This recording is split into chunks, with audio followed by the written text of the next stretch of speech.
Hey guys, so today I'm going to do a Raptors versus Wizards playoff preview, whatever, like prediction video.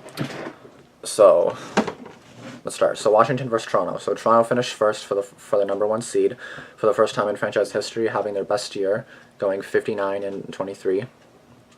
A franchise record for wins as well. And the Wizards were without John Wall for a long stretch. He actually may return, I think, this weekend. So their season was more of a struggle of finishing 8th instead of like 4th, I think, last year. So they finished 43-39. And the Raptors do have home court for this series, which is obviously like really important considering the Raptors have been really good at home, which I will get into. So now going towards the season series was tied 2-2. Each was like a split.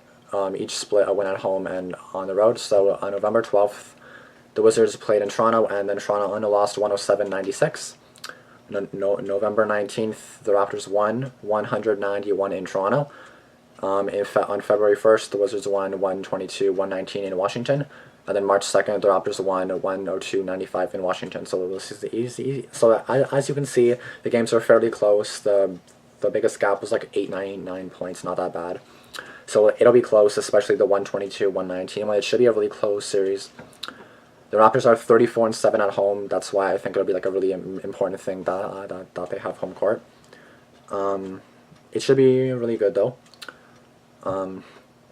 So last season's playoffs, like 2017, the Raptors were eliminated by the Cavaliers in the second round, and Boston was also eliminated in the second round. Wait, Boston was eliminated. Wait, no, sorry. The Washington was eliminated by the Celtics in the second round. And I don't think there's any injuries at this time. Just I think John Wall's returning, and I think Van Vliet may miss the game, which I'll talk more about later. Other than that, no really like injuries or anything like that. So the projected starting lineup. So for the Raptors, Lowry, DeRozan, Ibaka, OG Anunoby, and Jonas Valanciunas. For the Wizards, John Wall, Bradley Beal, Otto Porter Jr., Markieff Morris, and Marcin Gortat. So the last time these teams met in the playoffs was 2015, where the Wizards swept the Raptors 4-0, and that was when the Raptors had a home court as well. So this is like a repeat, but of course the team's different now. Both teams are like pretty different now. Obviously the Raptors are a lot better, having their best season in franchise history. So the Wizards are entering the playoffs with only 3 wins in their last 12 games. The Raptors lost their last game against the Miami Heat like last night, 116-109 in overtime, just short of getting their 60th win. Game 1 will be Saturday in Toronto at 5:30 p.m. Now moving on to stats. So Washington ended up 43-38 or 43-39. They finished 8th in the Eastern Conference, 2nd in the Southeast Division. They score 106.6 points per game, which is 13th in the league. They 106 points or opponent points per game they allow, which is 14th. 106.9 offensive rating, which is 14th, and then 106.2 defensive rating, which is 15th. For Toronto, they finished 59-23, first in the Eastern Conference, first in the Atlantic Division. They score about 111.7 points per game, which is 4th in the league. They allow about 103.9 opponent points per game, which is 6th, so not that bad. And their offensive rating is 111.0, which is 3rd. And their defensive rating is 103.4, which is not that bad, that's 5th. So now moving on to the top performers. For Washington, points per game, Bradley Beal with 22.6, John Wall with 19.4, Otto Porter with 14.7. Now assists per game, so John Wall 9.6, Bradley Beal 4.5, and Thomas Satoransky 3.9. Rebounds per game, Marcin Gortat 7.6, Otto Porter 6.4, and Markieff Morris 5.6. For Toronto, their top performers, so points per game, DeRozan has 23 points per game, Kyle Lowry 16.2, and Valanciunas 12.7. Like this is like their average. Assists per game is Kyle Lowry 6.9, DeMar DeRozan 5.2, and Fred VanVleet 3.2. What do you want?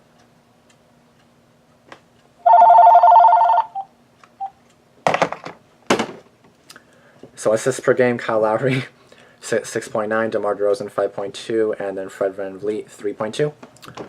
Now, rebounds per game, Jonas Valanciunas is the best, and rebounding is going to be like really important for the series. Again, I'll talk more about that a bit later.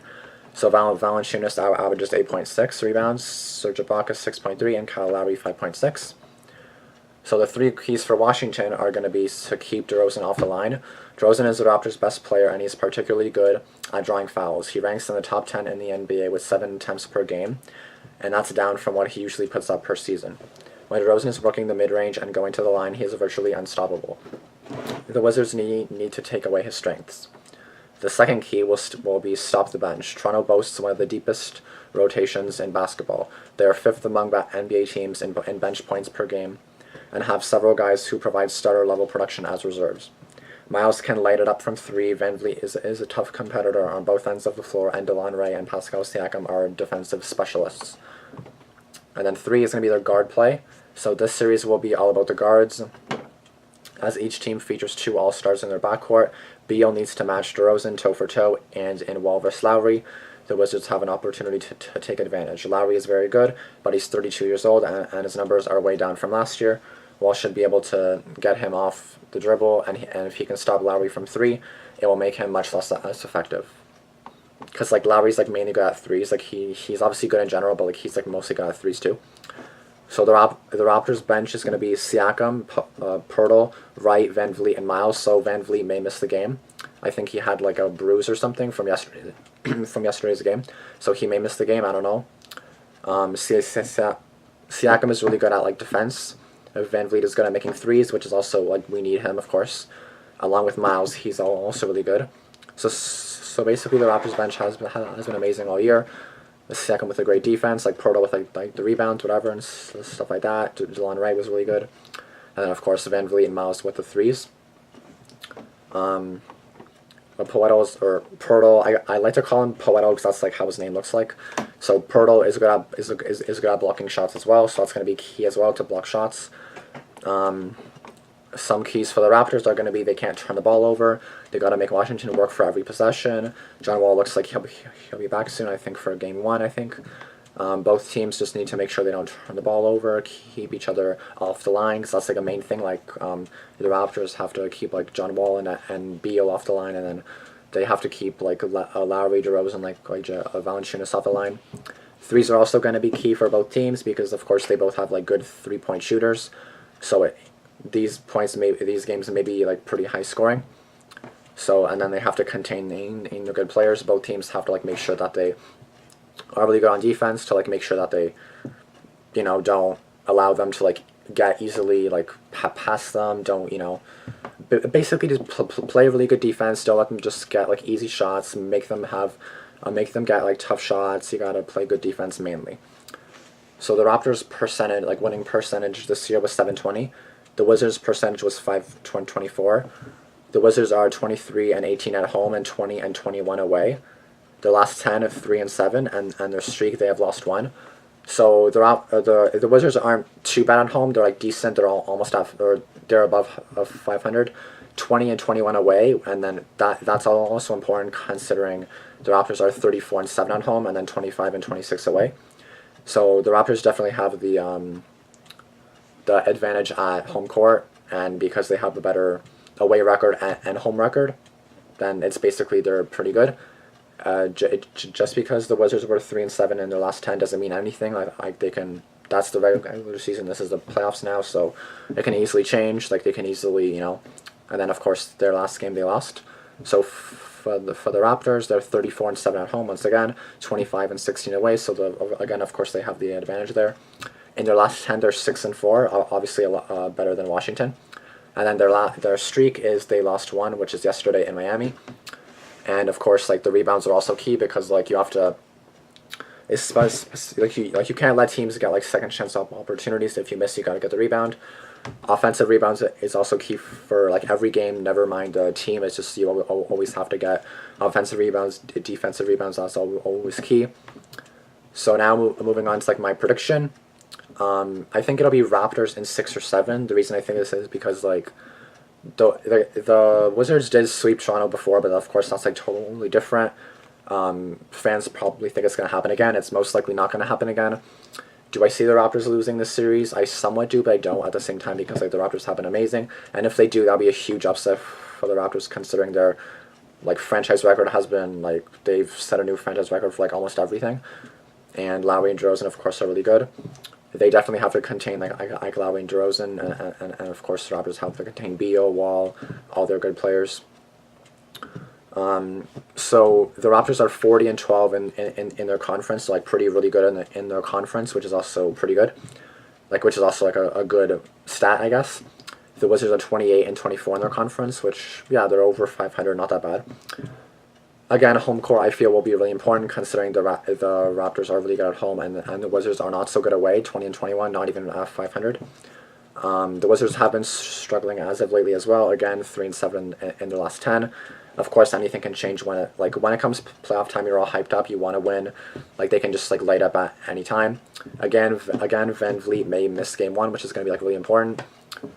It's 7 games, so if he just misses 1 game, it may not be too bad. But of course, like Van Vliet is like really good at threes. He'll come off the bench and then just like shoot a 3, and that's it. You know what I mean? Like he'll get your team back in it if you're down. And then of course the Raptors are going to want revenge from 2015. Because like me myself, I was watching the first game and I did not expect anything like that to happen.